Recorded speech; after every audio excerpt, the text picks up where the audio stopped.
परमेश्वर के साथ चलो और मालिक बनो। वचन हम पढ़ेंगे उत्पत्ति उसका 5वां अध्याय और वचन 21 से लेके 24 तक के। ये एक ही व्यक्ति है जिसे परमेश्वर ने मतलब उठा लिया। एलिया भी था जिसे परमेश्वर ने स्वर्ग से स्वर्गदूतों को भेजा और वो उसके साथ में गए, लेकिन ये एक व्यक्ति है जो परमेश्वर के साथ में। ऐसा लिखा है उत्पत्ति की किताब उसका 5वां अध्याय और वचन 21 से 24 में ऐसा कहता है, जब हनोक 65 वर्ष का हुआ तब उसने मतूशेलह का जन्म हुआ। मतूशेलह के जन्म के पश्चात हनोक 300 वर्ष तक परमेश्वर के साथ चलता रहा और उसके और भी बेटे बेटियां उत्पन्न हुए।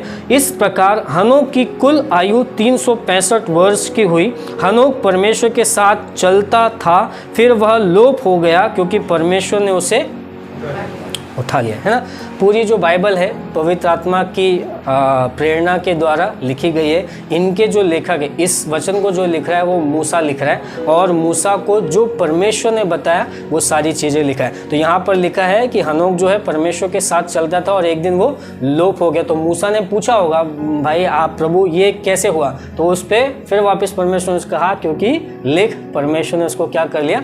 उठा लिया। तो आज बहुत सारे लोग जो है वो उठना चाहते हैं, है ना। कोई चाहता है बोला मेरा जीवन नीचे रहे, कोई चाहता है ऐसा? नहीं। हम लोग क्या चाहते हैं? हमारा जीवन उठे, हम तरक्की करें, हम ऊंचाइयों पर जाएं, हमारा नाम हो, है ना। बहुत सारे टाइम पे मैं बोलता हूँ मेरे को एक्टर बनना था लेकिन चलो जाने दो, भी उम्र निकल गई, है ना। हर एक जन को कुछ ना कुछ फेम चाहिए ना, आपका नाम हो। आज भी बहुत सारे लोग मतलब कैमरा बीमरा उठा के घूम रहे हैं इधर से उधर और, है ना, शूटिंग कर रहे हैं, अपने आप को हीरो बना रहे हैं। कुछ ना कुछ नाम चाहिए। हर एक जन चाहता है कि उनका क्या हो जाए, नाम हो जाए, उठ जाए, कहीं तो ऊंचाइयों पर आए। लेकिन होता है क्या? वैसा नहीं होता। लेकिन यहाँ पर एक व्यक्ति है जिसको परमेश्वर क्या करता है? उठाता है और उठा के अपने साथ में लेके चला जाता है। हम हमेशा दुआ करते हैं कि हमारे घर में परमेश्वर की उपस्थिति हो, परमेश्वर हमारे बच्चों को उठाए, हमारे लोगों को उठाए, मेरे काम को उठाए, मेरे, है ना, हर चीज़ को क्या करते जाए? परमेश्वर उठाते चले जाए। और लेकिन वैसा होता नहीं। क्यों वैसा होता नहीं? कुछ कारण होते हैं जो मैं और आप देखेंगे। शायद वो कारण हमारे अंदर है जिसके कारण हमारी ज़िंदगी में भरपूर राशि नहीं आती। तो कुछ कारण हैं, जैसे मैं सोचता हूँ कि शारीरिक कारण। तो कई बार परमेश्वर तो उठाना चाहता है, बोला उठो चलो प्रार्थना कर लो, लेकिन शारीरिक थकान लग रही है, अपने को हर चीज़ में जोश आता है, हर चीज़ में अपन पहले रहेंगे, लेकिन प्रार्थना के लिए मैं और आप हमेशा बोलेंगे अरे कितना लंबा चलेगा, कितना टाइम हो गया, कितना देर से ये लोग गाने ही गा रहे, कब, मतलब थकान होती है हमको। फिर उसके बाद में कंटाल आता है, कमजोरी लगती है प्रार्थना के समय, बाकी कुछ समय में नहीं लगेगी।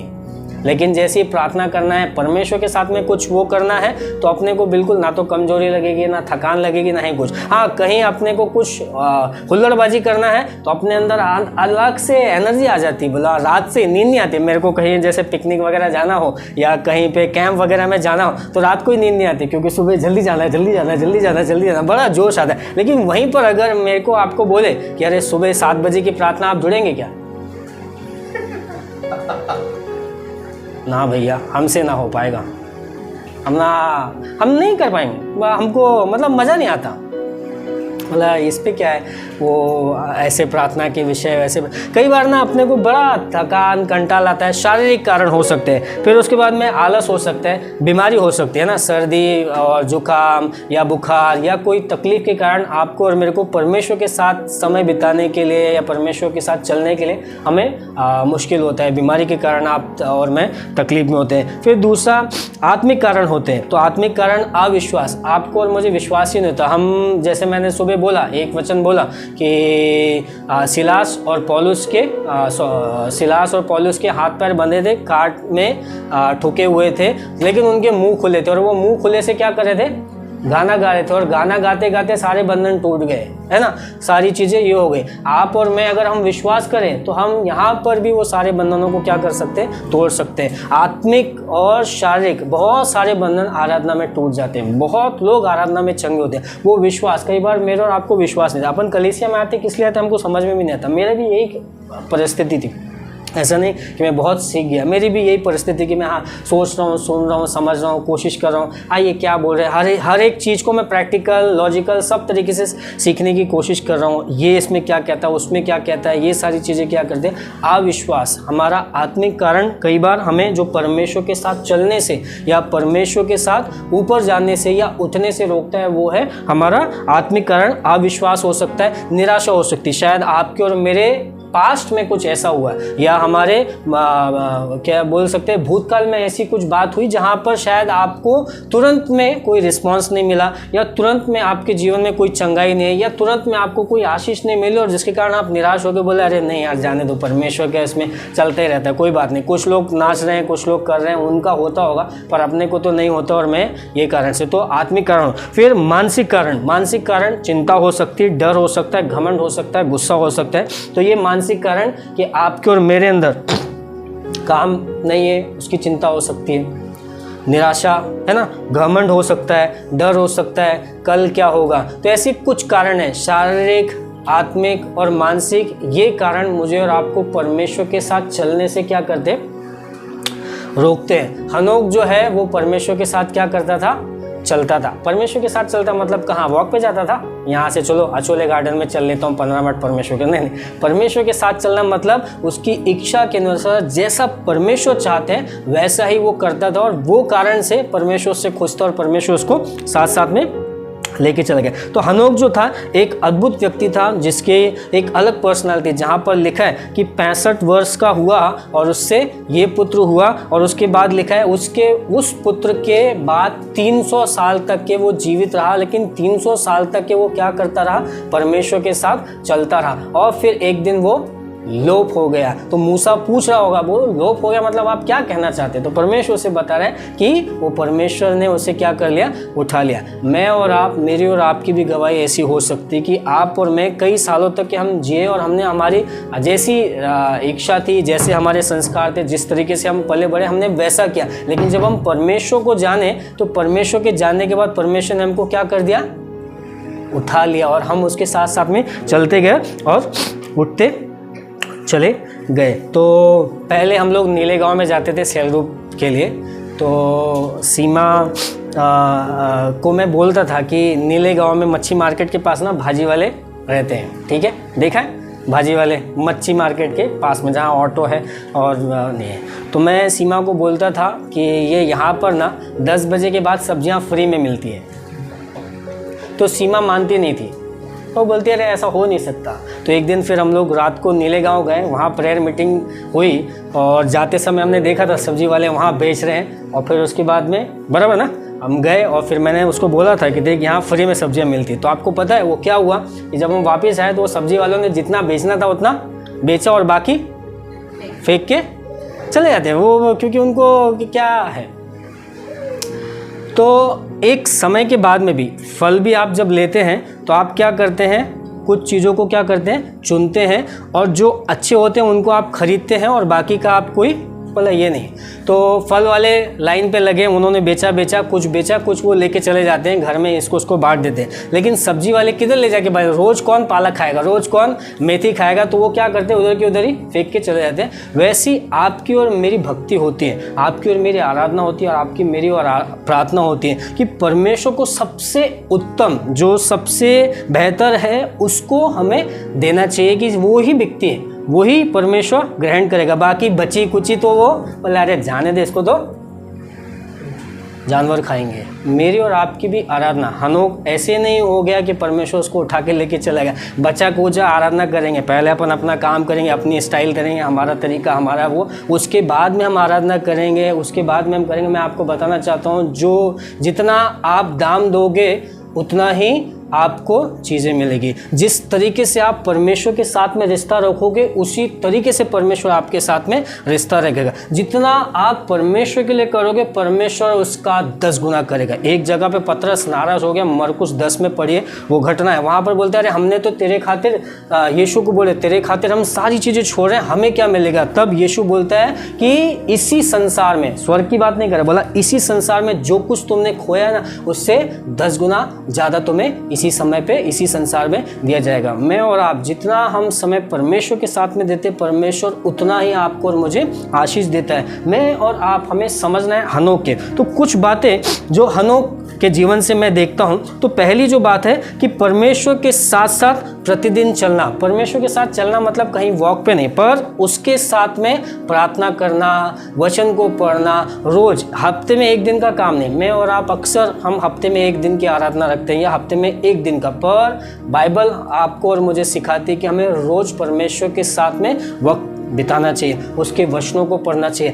प्रार्थना करना चाहिए। यही कारण है जिसके कारण से हनोक को कौन परमेश्वर क्या करता है, उठाकर लेके जाता है। आपको और मुझे सीखना है कि हम किस प्रकार से परमेश्वर के साथ रोज चलें।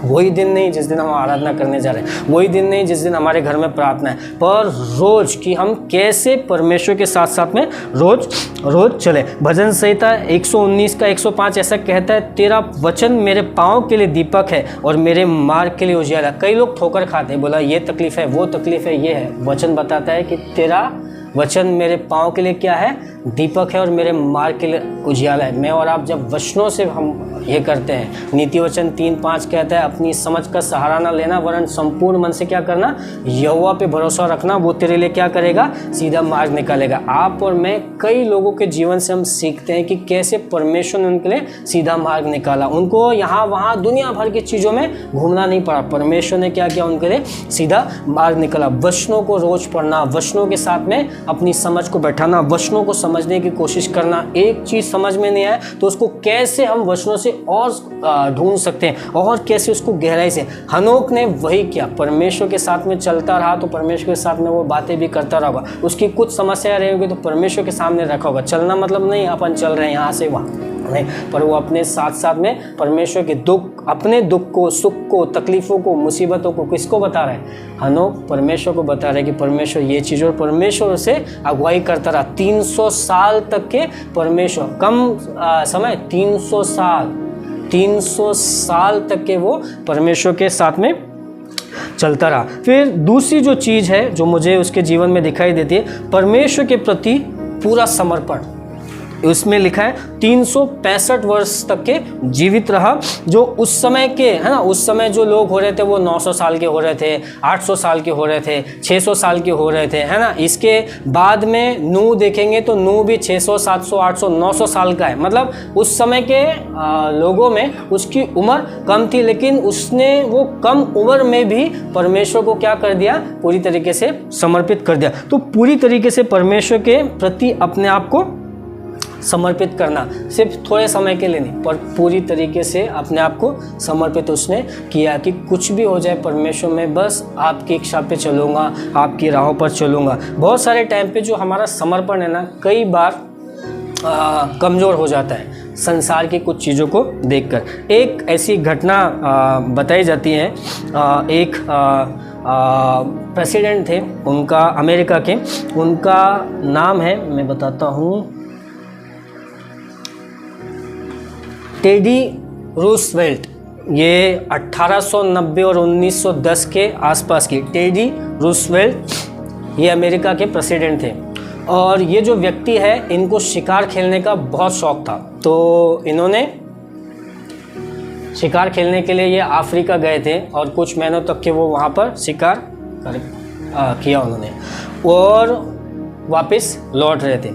उसी जहाज़ पे एक अमेरिकन प्रीचर थे जो अफ्रीका में गए थे, पति पत्नी, और कई सालों तक के, जवानी में गए थे और कई सालों तक के उन्होंने वहाँ सेवा की, सुसमाचार सुनाया, लोगों के लिए प्रार्थना की, लोगों को यीशु के बारे में बताया। और वो जब बूढ़े हो गए और अब उधर उनका देखने वाला कोई नहीं, तो वो दोनों उस जहाज़ में बैठ के रिटर्न आ रहे हैं। तो वो उसी जहाज़ पे है और उसी जहाज़ पे अमेरिका के प्रेसिडेंट टेडी रूजवेल्ट, ये भी उसी जहाज़ पे हैं। टेडी रूजवेल्ट ने कुछ 6 महीने के अंदर बहुत सारे हिरण मारे, बहुत सारे जानवरों का शिकार किया और वो भी सेम जहाज़ से लौट रहे हैं। तो जब ये लोग जहाज़ किनारे पे आया, अमेरिका में पहुंचा तो राष्ट्रपति के स्वागत के लिए हजारों लोग खड़े थे और बड़ा बैंड बज रहा है, पा पा पा, और जैसे ही वो उतरे तो हर एक जन सलूट कर रहा है, सलामी दे रहा है ना,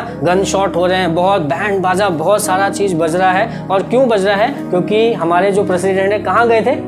शिकार के लिए गए थे और उन्होंने शिकार करके आए और बहुत तालियों के साथ में उनका स्वागत हुआ और वो चले गए। और उसी जहाज से ये दोनों बूढ़े बूढ़ी जिन्होंने सालों सेवा की और ये दोनों भी उतरे और ये दोनों भी अपने घर पे चले गए। रात को दोनों पति पत्नी खाना खा रहे थे तो बहुत निराशा उनके जीवन में हो रही थी कि हम पूरे जीवन भर हमने ये किया और कोई हमको एक फूल दे के भी स्वागत नहीं किया, हमने पूरी ज़िंदगी अपनी लगा दी और कोई हमारा मतलब ना कोई भी वो नहीं किया। और ये देखो ये कैसा है कि इसने कुछ नहीं किया बल्कि जानवरों को मारा और इसका इतना ये है। तो दोनों पति पत्नी बात कर रहे थे तो पत्नी ने बोला एक काम करो, तुम प्रार्थना करो, परमेश्वर शायद तुम्हें कुछ बात करेगा।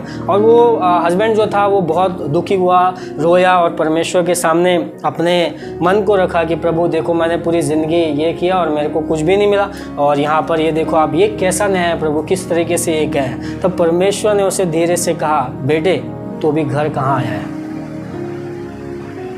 कहने का मतलब है कि तू अभी भी संसार में है, जब तू घर आएगा तेरा स्वागत बहुत धूम धड़ाके से होगा। मैं और आप कई बार हमारी निराशा या हमारा परमेश्वर के साथ में चलने का जो रुकावटें हैं वो ये हो जाती है कि हम देखते हैं कि हमें क्या मिला, हमें कुछ नहीं मिला और हम नाराज़ हो जाते हैं और हम परमेश्वर से दूर हो जाते हैं और हम दूसरों के साथ में कंपेयर करने लग जाते हैं कि अरे इनको इतना मिल रहा है, ये लोग इतने आशीष हो रहे हैं, वो लोग इतना ये हो रहे हैं। और ये कारण से हम बहुत निराश हो जाते हैं और हम परमेश्वर के साथ में चलना क्या कर देते हैं? छोड़ देते हैं। मैं आपको बताना चाहता हूँ परमेश्वर आपकी हर हरकत को, हर चीज़ को, आपने अगर एक ताली भी बचाई है तो वो ताली को भी परमेश्वर रिकॉर्ड करता है, लिखता है कि नहीं तुमने मेरे लिए ये किया, मैं तुम्हें उसके लिए क्या करूँगा?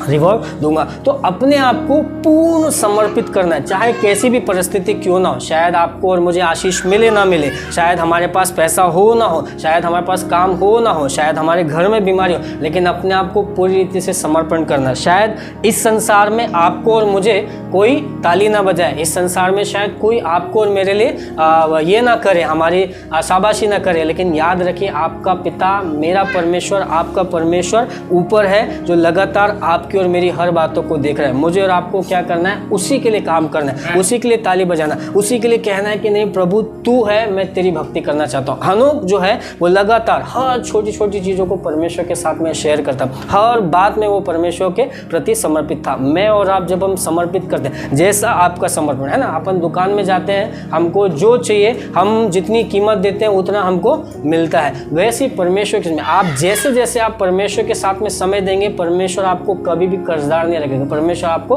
उसका 10 गुना ये करेगा। वचन ऐसा बताता है मत्ती 6:33 कि पहले तुम परमेश्वर के राज्य की खोज करो और उसके धर्म की खोज करो तो ये सब वस्तुएं तुम्हें मिल जाएगी। हम सारी चीज़ों की खोज में लगे रहते हैं और वो सारी चीज़ें हमारे हाथ में नहीं आती, पर जैसे ही मैं और आप परमेश्वर के धर्म और राज की खोज करते हैं सारी चीज़ें हमें मिलने लग जाती, सारी बातें हमें मिलने लग जाती। मैं एक पास्टर की गवाही सुन रहा था, तो वो जब उन्होंने सेवकाई शुरू की तो उनके चर्च में सिर्फ 4 लोग थे, तो वो प्रार्थना कर रहे थे कि प्रभु हमारी सेवकाई को बढ़ाओ, कलीसिया को बढ़ाओ। एक दिन वो एक बड़े चर्च के सामने जहाँ 1000-1500 लोग आते हैं वहाँ खड़े हुए और उन्होंने रो रो के प्रार्थना की कि प्रभु तू मेरा घर बनाए ना बनाए, लेकिन तेरा घर बनाने में मेरी मदद करो। मैं कलीसिया बड़ी बनाना चाहता हूँ, मैं आपकी सेवकाई करना चाहता हूँ, आप ये कर दीजिए, मैं पूरी रीति से आपको समर्पित अपने आप को करता हूँ। आज ऐसा है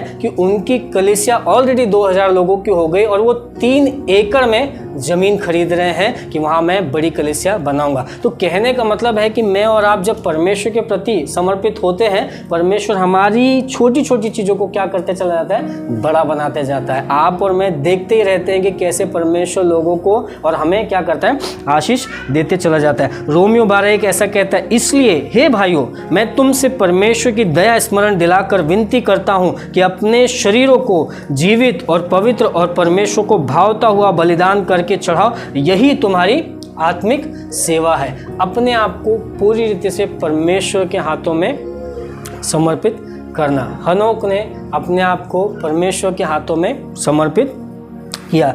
तीसरी बात, परमेश्वर के प्रति विश्वास से भरा हुआ जीवन जीना, कि परमेश्वर तू है, चाहे मेरे जीवन में उथल पुथल क्यों ना हो, तू मेरे साथ में है, तू मेरे पास में। विश्वास भरा जीवन, उसको मालूम था कि वो परमेश्वर है जो उसके साथ में चलता है, परमेश्वर है जो उसकी बातों को सुनता है। लोग सुने ना सुने, लेकिन परमेश्वर क्या करता है, सुनता है ना। हनोक को उठा लिया गया, और इसका ये अर्थ है कि उसने मृत्यु का अनुभव नहीं किया।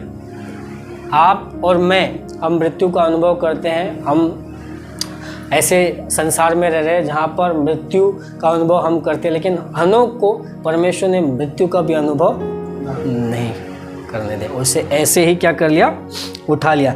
कठिन परिस्थितियों में मुझे और आपको विश्वास करना है कि परमेश्वर है हमारे साथ में, परमेश्वर हमारे लिए सब कुछ कर सकता है ना। बंधनों से आज़ाद कर सकता है, बीमारियों से चंगा कर सकता है, मुर्दों को खड़ा कर सकता है। हम वो गाना गा रहे थे, हालात बदल जाते हैं यीशु के आने से।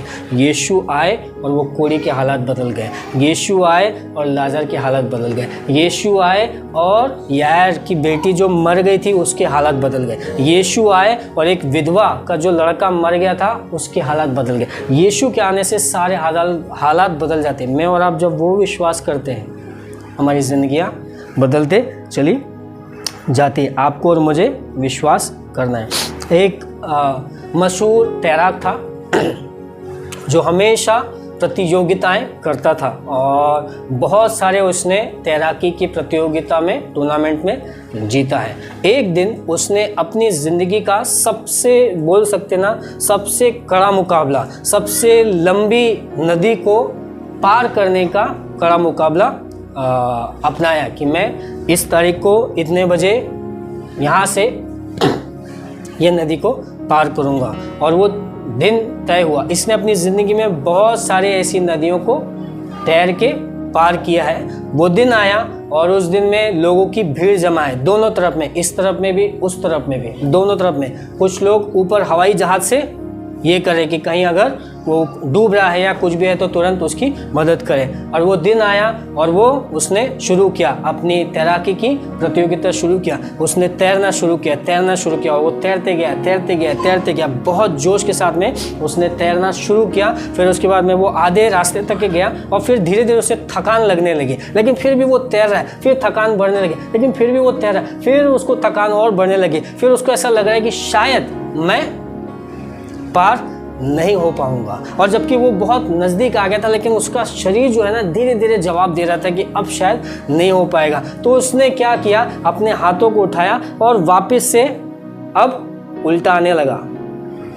कई बार मैं और आप, हमें कुछ दिखाई नहीं देता है, और जिसके कारण अपन क्या करते हैं, वापस से सेफ जो जगह होती है ना, मैं जहाँ से निकला था, हम वहीं लौटने की कोशिश करते हैं। और ये व्यक्ति ने वही किया, जबकि वो किनारे पे बहुत पहुंच गया था। दोनों तरफ से लोग देख रहे थे, उधर के लोग कह रहे थे आ जाओ नज़दीक है, आ जाओ नज़दीक है, आ जाओ नज़दीक है। और ये व्यक्ति सोच रहा है कि नहीं, उधर जाने से अच्छा मैं कहाँ चला जाऊँ, पीछे चले जाऊँ, शायद मैं वहाँ पे सेफ रहूँगा। मैं और आप, हमें हमेशा अपने आप को आशावान रखना है कि कुछ भी हो जाए हम बहुत नज़दीक है, परमेश्वर हमें बुला ही रहा है, हम नज़दीक है, हम पहुंचने वाले हैं। कुछ भी चीज़ आपके जीवन में है, विश्वास भरा जीवन आपको रखना है कि नहीं, बस आप पहुंचने वाले हैं, अब सब बेहतर होने वाला है, शायद बहुत, है ना। जैसे जैसे उसकी सांसें फूलने लगी, वो तैरने में थकने लगा, बस वो नज़दीक ही था, कुछ ही कदम उसे जाना था, बस वो नज़दीक ही था, लेकिन उसने हिम्मत हार गया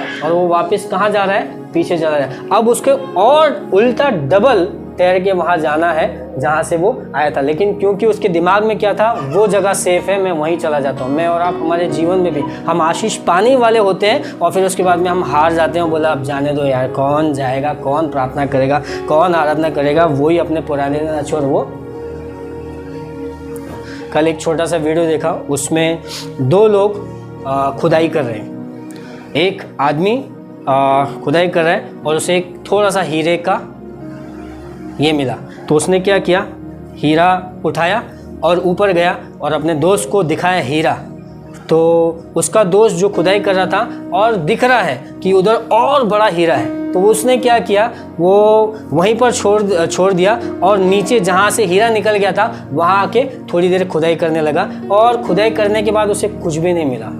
यहाँ पर जब जिसको हीरा मिला उसके पास में अगर वो खोदता था तो उसे मिलने वाला ही था, लेकिन उसने वो छोड़ दिया, दूसरे के पास में आके करने लगा जहाँ पर उसे कुछ भी नहीं मिला। मैं और आप जब हम विश्वास से भरा हुआ जीवन जीते ना, कि हमें मालूम है कि मैं जब प्रभु में चल रहा हूँ, प्रभु मुझे खाली हाथ नहीं छोड़ेगा, प्रभु मुझे ऐसे ना आवारा नहीं छोड़ेगा, परमेश्वर मुझे उठाएगा, बनाएगा, संभालेगा, है ना। हम गीत गाते हैं, प्रभु मुझको बना तू अपना पवित्र स्थान। मैं और आप जब हम सोचते हैं ना, परमेश्वर हमें बनाता है, अपने हाथों से बनाता है। जैसी आप चाहते हैं कि प्रभु मुझे ऐसा आशीष चाहिए, प्रभु मुझे ये करना है, मुझे वो करना है, परमेश्वर के साथ में चलिए, परमेश्वर आपको बनाते हुए चला जाएगा। परमेश्वर ने कई लोगों की जिंदगी संवारी। एक आदमी था जिसको उसके घर के 11 भाई ने मारा, पीटा और एक गड्ढे में डाला और उसके बाद में उसको बेच दिया 30 चांदी के सिक्कों में। परमेश्वर ने उस गुलाम को उठाया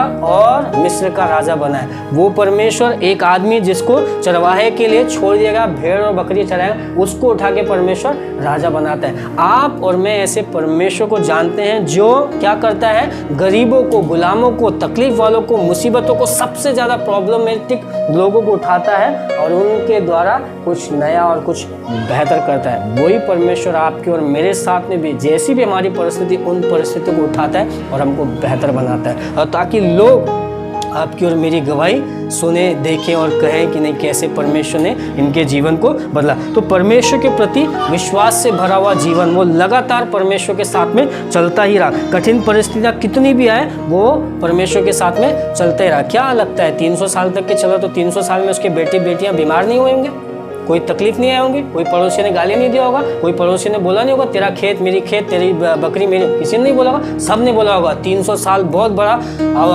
अवधि होती है, इसमें कितने सारे लोगों ने क्या क्या बोला होगा, लेकिन उसे मालूम था कि वो किसके साथ चलता है, परमेश्वर के साथ चलता है। ये मेरी बकरी लेगा, ले ले, ये मेरी भेड़ लेगा, ले ले, ये मेरा काम लेगा, ले ले, ये मेरे घर में बीमारी लेके आया, कर ले, क्या कर सकता है कर, मैं जानता हूँ मैं किसकी सेवा कर रहा हूँ, मैं परमेश्वर की सेवा कर रहा हूँ। और वो परमेश्वर के साथ चलता रहा, परमेश्वर ने उसे उठाते हुए चला गया, है ना। इब्रानियों 11:6 ऐसा कहता है, और विश्वास के बिना उसे प्रसन्न करना होना है, क्योंकि परमेश्वर के पास आने वालों को विश्वास करना चाहिए और अपने खोजने वालों को, कि वह अपने खोजने वाले को प्रतिफल देता है। आप जो ढूंढते हैं, आपको विश्वास होना चाहिए कि जो उसे ढूंढता है वो उसे प्रतिफल देता है। मैं नहीं कह रहा, बाइबल बता रहे हैं, मेरे कोई भी बात नहीं, बाइबल की बात है। बाइबल कह रही है कि वो अपने खोजने वालों को प्रतिफल देता है। अब आप थोड़ा खोजेंगे आपको थोड़ा फल मिलेगा, आप ज़्यादा खोजेंगे आपको ज़्यादा फल मिलेगा, है ना। मांगोगे तो मिलेगा, ढूंढोगे तो पाओगे, खटखटाओगे तो खुलेगा। ये जो वचन है बहुत सारे लोग अलग अलग तरीके से सिखाते हैं। तो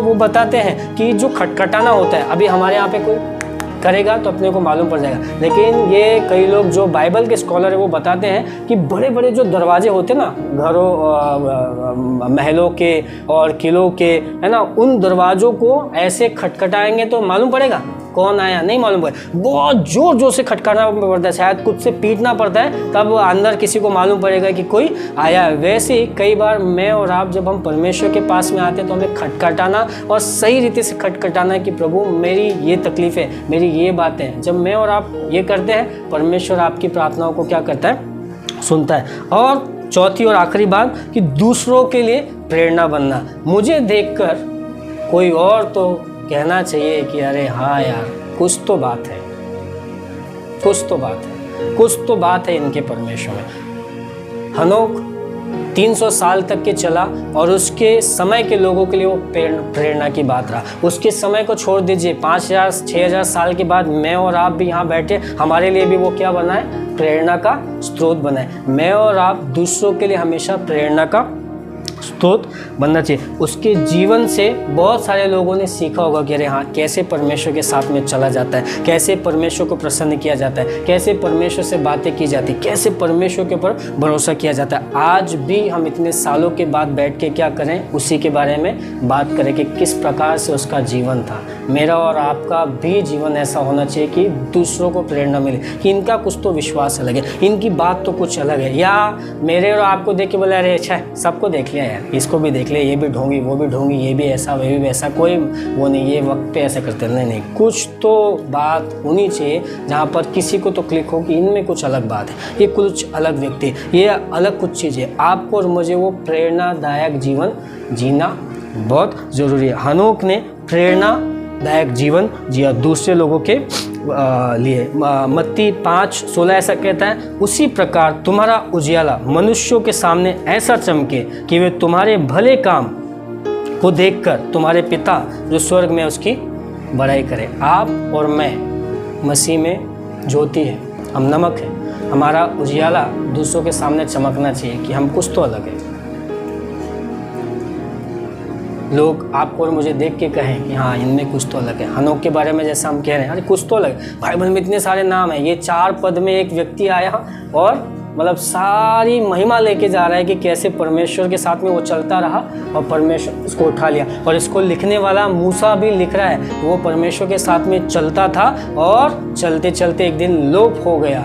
लोप कैसे हुआ वो भी बताता है, क्योंकि परमेश्वर ने, लोप हो गया मतलब किसी ने किडनैप कर लिया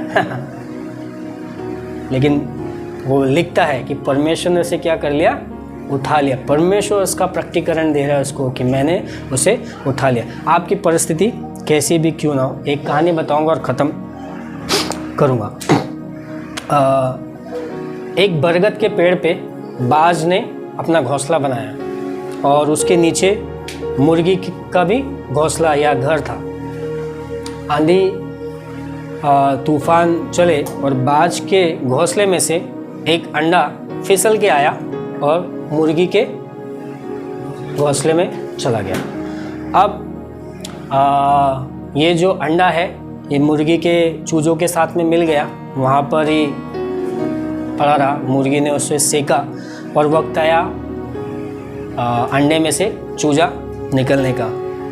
वो चूजा निकला तो अब वो मुर्गी को अपनी माँ कहने लगा, उसी के साथ में घूमने लगा, क्योंकि उसने किसको देखा है,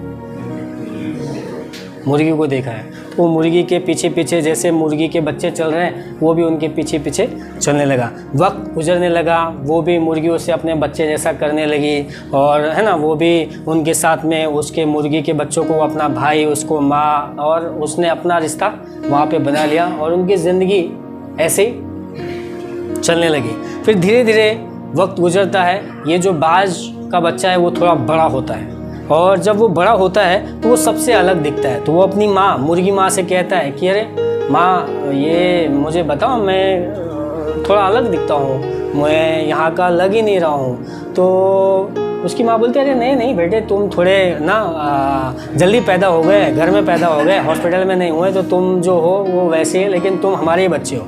और वो उनके साथ में घूमने लगा। लेकिन एक दिन ऊपर आसमान में देखता है कि उसके सामान के कुछ लोग तोड़ के जा रहे हैं और ये यहाँ पर चल रहा है। तो फिर उसने अपनी माँ को कहा कि अरे माँ, मुझे उड़ना सिखाओ, देखो ऐसे लोग, देखो मेरे जैसे लोग तो ऊपर उड़ रहे हैं। तो मुर्गी बोलते हैं अरे नहीं नहीं, तू ऊपर उड़ेगा तो गिर जाएगा, हम लोग देख थोड़ा ही उड़ते हैं, पचक पक पक पक, हम लोग ज़्यादा उड़ नहीं सकते, तू उड़ नहीं सकते। और मुर्गी उसे दबा दबा के रख रही है। लेकिन उसने ठान लिया, बोला अरे ये तो कुछ अलग चीज़ है, ये तो कुछ अलग बात है, मैं भी कुछ अलग ही हूँ। तो उसने अपना प्रैक्टिस करना शुरू किया और वो प्रैक्टिस एक ऊंची जगह पे जाता और फिर वहाँ से फिर, लेकिन क्योंकि वो सालों के बाद अपने परों को हिला रहा है तो ज़्यादा वो नहीं हो रहा है, तो वो वापस चढ़ता है, फिर वापस वो करता है, फिर वापस चढ़ता है, फिर वापस गिर जाता है, फिर वापस चढ़ता है, फिर गिर जाता है, फिर वापस चढ़ता है, फिर गिर जाता है, फिर वापस चढ़ता है और फिर गिरता है, फिर वो उड़ता है, फिर वो उड़ता है, फिर वो उड़ता है और फिर वो उड़ता है और वो ऊंचे आसमान में चला जाता है और उड़ते चला जाता है और उड़ते चला जाता है। और तब उसको रियलाइज़ होता है कि मैं मुर्गी नहीं, मैं बाज बनाया गया। आज शायद आपकी परिस्थिति ऐसी हो जहाँ पर आपकी छोटी छोटी कोशिशें फेल हो रही, बोला ये भी बेकार, ये भी फेल, ये भी फेल, यहाँ से भी छोटा, यहाँ से बीमार, यहाँ से भी तकलीफ, लेकिन अपने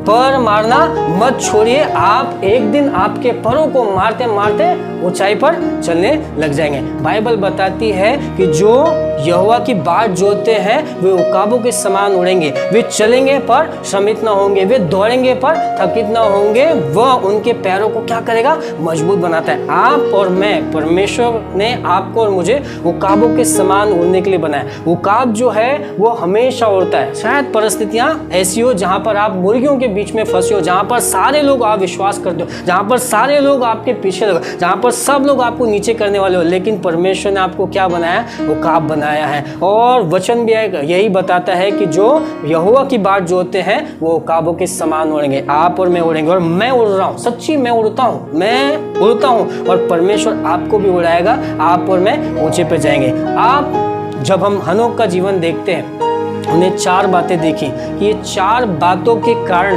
परमेश्वर को उसका चाल चलन पसंद आया और परमेश्वर ने उसको उठाया और अपने साथ में लेके गए। जो ना वो 4 चीज़ मैं और आप अगर हम हमारे जीवन में लेके आते हैं, परमेश्वर आपके और मेरे जीवन को भी क्या करेगा, उठाएगा, हमको बेहतर बनाएगा। शायद आज स्थितियाँ ऐसी ना हो, लेकिन याद रखिए कुछ ना कुछ क्या करते रहिए। एक जूनियर मार्टिन लूथर किंग ने ऐसा कहा है कि अगर आप उड़ नहीं सकते तो चलो, चल नहीं सकते तो घिसटो, घिसट नहीं सकते तो सड़को, कुछ तो कुछ करो, आप अपने आप कामयाब होंगे। हम शायद आज हमारी परिस्थितियां ऐसी हो जहां पर हमारे खुल के हमारी आराधना ना हो, लेकिन जैसी आप आराधना कर सकते करो। आज हमारे साथ में ऐसी बात हो जहां पर हम दुख में हो, तकलीफ में, लेकिन जिस परिस्थिति में भी आप और मैं हो, उसमें भी अगर हम आराधना करते हैं, उसमें भी हम बने रहते हैं, मैं और आप आशीषित होंगे। हनोक के समान परमेश्वर हमारे जीवन को क्या करेगा, उठाएगा और ऊंचाइयों पर लेके जाएगा। आइए प्रार्थना करते हैं और ख़त्म करते हैं। प्रभु हम आपको धन्यवाद देते हैं इन वचनों के लिए। प्रभु धन्यवाद देते परमेश्वर कि आप चाहते हैं कि हम हनोक के समान आपकी महिमा करें। परमेश्वर हनोक के समान रात और दिन आपसे बातें करें, प्रार्थना करें, वचनों को पढ़ें। प्रभु लोगों के बीच में जाएं, लोगों को प्रेरणा बन जाएं। परमेश्वर हम प्रार्थना करते हैं कि आज जैसी भी हमारी हालत है प्रभु, यहाँ पर बैठे हर एक जन की परिस्थिति सेम नहीं प्रभु, सबकी परिस्थिति आप जानते हैं। शायद मेरी परिस्थिति बहुत अच्छी है प्रभु, लेकिन सबकी मेरे समान नहीं। मैं प्रार्थना करता हूँ जिन हालातों में भी वे हैं प्रभु, तकलीफ़ों में, पैसे की ज़रूरतों में, कर्जों में, मुसीबतों में, बेरोजगारी में प्रभु आप जानते हो प्रभु। आज मैं प्रार्थना करता हूँ, घोषित करता हूँ प्रभु, आप अपने वचनों के द्वारा उनको आशीष दो प्रभु। आप अपने वचनों के द्वारा प्रभु आप उनके जीवन को बदल दो परमेश्वर। उनकी सारी परिस्थितियों को बेहतर कर दो, सारे हालातों को प्रभु, जो भी हालात शैतान ने, बीमारियों ने, तकलीफ़ों ने, आत्मिक, शारीरिक, मानसिक जैसे भी हालातों को बिगाड़ा प्रभु, उन सारे हालातों को सुधार दीजिए प्रभु। आपकी महिमा सबके ऊपर होने दीजिए, सबको आप आशीष दीजिए प्रभु। मैं घोषित करता हूँ तेजस्वी संगति से जुड़ा हुआ हर एक जन प्रभु आशीषित हो प्रभु। हर एक बीमारी हमारे बीच में से चली जाए, कर्जा हमारे बीच में से चले जाए, बेरोजगारी हमारे बीच में से चली जाए प्रभु। हम अधिक से अधिक लोगों की मदद करें प्रभु, अधिक से अधिक जगह पे जाके आपका सुसमाचार प्रचार करें प्रभु। हम घोषित करते परमेश्वर कि आप हमारे लोगों को प्रभु आशीषित करेंगे प्रभु, और इनके द्वारा और लोगों को आशीषित होने देंगे प्रभु। धन्यवाद देते हैं, सभी को आपके हाथों में सौंपते हैं। प्रार्थना प्रभु यीशु के नाम से करते हैं, आमीन। प्रभु आपको आशीष दे।